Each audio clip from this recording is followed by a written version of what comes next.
Imphal East District Lamlai Assembly Constituency ki manung channa laiba Sanasabi Khuldagi Masagi kidney Animak fail Oiduna awaba fibam amada Leiribi Laishram Chandrima Apokpa Laishram Jivan Amadi Laishram Ongbi Mary ki awabada miyamna angamba mateng nirakli Laishram Chandrima piklingaidagi hauna nurse ama oiduna miyamgi seba tawgani khanna kanna hotnajaduna lakhibani adubu miyoibagi laibak kanana tamba ngamgani Laishram Chandrima kumjali singani ga sukna tara tarukta EEA school dagi class 12 pass tawraba matungda kumjali singani ga sukna tara tareta imung manungna yamna kanna hotnajaduna Churachandpur Medical College da tamba phangki Mahakna kumjali singani ga sukna pungani thoida tamba loiraba matungda matam khara yaingang pokpida nurse oina thabak tawramki Mahakna piklingaidagi khanjarakpa asa adu ningba thunglagani haina yamna harauna matam khara miyamgi seba tawba hawrakpa matamda khanghaudana masa nungairakaba makhong makhut pombana chingba tawrakpadagi yaingang pokpi primary health center gi doctor singa tanaraba matungda Ras Medicity da chatuna layengbada kidney animak sokle haiba khanglakhi matam khara hidak charaga fagalakpra yengsi haina matam khara hidak chaduna leikhi adubu nongmagi hakchang soksilakpa hengzilakpadagi doctor na tawba yaba test khara tawraba matungda mahaki kidney animak transplant tawdrabadi yararoi hairakpadagi selgi khudong chadaba leibana kidney transplant tawba ngamdana leiri Aigi sa narastamambadagi naadana leirakpadagi kitini nare na haire naabadagi layengdana mapai bani na kosen chendana honadana ngasibawda layengdana leirei yum hingon yondana si inaudagi phakhaidana ngasibawda ngamnaba isaji bokannaba na layengdana honarei adubu doctor na kitini transfer tawraje haibadagi kitini di aingondagi pirani isaje kandabadi yadabanina adubu paisa di lupa la ahum thorang taw hai la ahum thorang taw haibase laitabadagi ngasibaw manungda laitadana tawbadagi irai numita karo haibado khoina kaba ngamdadana ngasibaw leiri na red zone da leirubani duna miyamna nusibiredi aigi isagi thawaise amukta miyam kanminasena ai haijari nongmagi machagi awaba kaya adu yengduna leiba ngamlaktabadagi mahaki apokpi Laishram Ongbi Merina machaga punna hospital da chatuna mahaki kidney adu machada piba yagadra haiduna doctor singda hangjabadagi mamagi kidney adu check tawki maduda doctor na kidney ani adu chanari hairakpadagi mama macha harauzaki adubu doctor singna hairakpagi matung inna mamana kidney pirabasu operation aduda chawrakna lupa lakh 3 rom changani thorang tawnana ba hairakhi Haksel ki card ki shukharadi sizinaba yagani hainasu doctor singna hairakhi Panba yabadi hauzik sanasabi hairiba mafam asi haukiba kumja lisinganiga supna kulumdoi ki me ahumdagi haurakiba irang asiki yamna chauna awaba mayoknariba sufam nompham khangdana hulngakpana achouba thabak ama oiduna leiriba mafam amani lau singu tawduna nungaina hingjaramba imung asi irang asina maram oiraga lau uraktaba chahi ani sujalakli Machabu layeng nabu hotnabada leiramba mal chang pumnamak loikhre hauzik lemhauriba haibabu yum asi mangaire haiduna apokpina fongdorakli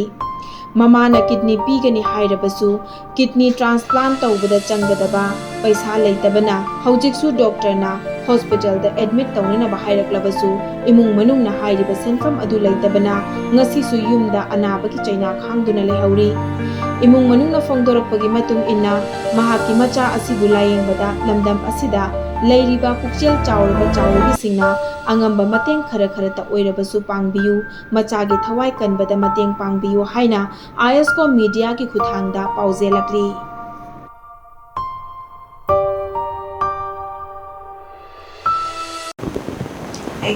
Laishram Chandrima Sanasabi Aido 2016 da 12 chi Emmanuel English Academy da loire 2017 da Churachandpur Medical College da nurse JNM tamme tambado 2020 da loire ado loibadagi ado yam pupida intern oina tum matam khara purame atu pubadagi 2022 dagi aido khongkhut tum khongkhalaga rakpada test tawba yam pupida adagi kaino Keratin do wang khatle ras do ni yenguro na haibde ras da yengkanda keratin do dum wange atu biopsy do zen hai do biopsy do kan da adum kidney da mahik changi animak ne amatang natte animak adum changi na hai pure ade adum phabre yang je dak char ga na hai adum pharak tre adum henjale adu dar pharak kani na hai phar super pharak da adum henkalak ba dai moi transplant tawra je na hai re to transplant tawba hose kano test ka tawra adum Leiri test ka tawra hida ka cha adum moina kar on hai re to koi uji so paisa laittabagi doctor chattabagi leiri ni ause transplant tawni hai transplant do donor imana kidney chu pi ni hai kidney leiraju paisa laittabani na lakh ahum muk chang ni hai doctor na to paisa laittabani na tawba ngamoidra haina dum mi pairaga leire ado kamai mayamna su mateng pangbiyo paisa ju mayam changre test tawbagi chu uji so paisa laittabagi doctor chattabagi leiri ni aina hasi leiribi pharmacy Imphal East District Lamlai Assembly Constituency gi manung sana leiriba sana sabi hairiba red zone oina leiriba mafam adudani mafam ase haukiba 2023 gi May 3 dagi